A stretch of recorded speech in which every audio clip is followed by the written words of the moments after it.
తెలంగాణలో అత్యంత సంచలనం రేపిన ఫోన్ ట్యాపింగ్ కేసులో కీలక పరిణామం చోటు చేసుకుంది. ఇన్నాళ్ళు అరెస్టులు, దర్యాప్తులు, విచారణల తర్వాత ఈ కేసులో ఫస్ట్ బెయిల్ వచ్చింది మాజీ ఏఎస్పీ తిరుపతన్నకు. అయితే అనేక షరతులతో కూడినటువంటి బెయిల్ను సుప్రీంకోర్టు మంజూరు చేసింది.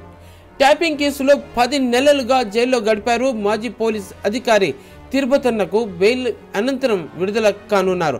అయితే రాజకీయ నేతల ఆదేశాల మేరకు అందరి ఫోన్లను ట్యాప్ చేశారని, హైకోర్టు జడ్జిల ఫోన్లు కూడా ఇందులో ఉన్నట్టుగా మాజీ ఏఎస్పీ తిరుపతన్నపై ఆరోపణలు వచ్చాయి. ఇక ఆధారాలు చెరిపేయడంలోనూ ఆయనదే కీలక పాత్ర అని అభియోగాలు కూడా ఉన్నాయి.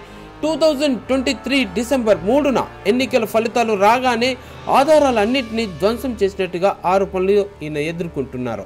అయితే ఈ కేసులో అరెస్ట్ అయిన తిరుపతన్న 10 నెలలుగా జైల్లో ఉండగా తాజాగా ఆయనకు బెయిల్ వచ్చింది. ఇక సుప్రీంకోర్టు వాస్తవానికి ఫోన్ ట్యాపింగ్ కేసులో అరెస్ట్ అయిన వారిలో మొదటి వ్యక్తి Tirupathanna.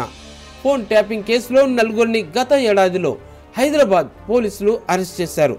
Additional SP Praneeth Rao, additional SP Bhujangarao, additional SP Tirupathanna, మాజీ టాస్క్ ఫోర్స్ డీసీపీ రాధాకిషన్ రావులను కూడా పోలీసులు అరెస్ట్ చేశారు. ఇక దాదాపు 10 నెలలకు పైగా జైల్లోనే ఉన్నారు. బయటకు వచ్చేందుకు అనేక సార్లు బెయిల్ పిటిషన్లను కూడా దాఖలు చేసినప్పటికీ అవన్నీ రెగ్యులర్గా రిజెక్ట్ అవుతూనే వచ్చాయి. ఇక ఏదేమైనా హైకోర్టులో పలుమార్లు బెయిల్ పిటిషన్లు దాఖలు చేసినప్పటికీ ఇంకా ఊరట లభించలేదు. అయితే తాజాగా చూస్తే సుప్రీంకోర్టును ఆశ్రయిస్తే అడిషనల్ ఎస్పీ తిరుపతన్నకు మాత్రం సుప్రీంకోర్టు బెయిల్ మంజూరు చేసింది. తిరుపతన్నను గత ఏడాది 24న ఫోన్ ట్యాపింగ్ కేసులో పోలీసులు అరెస్ట్ చేశారు.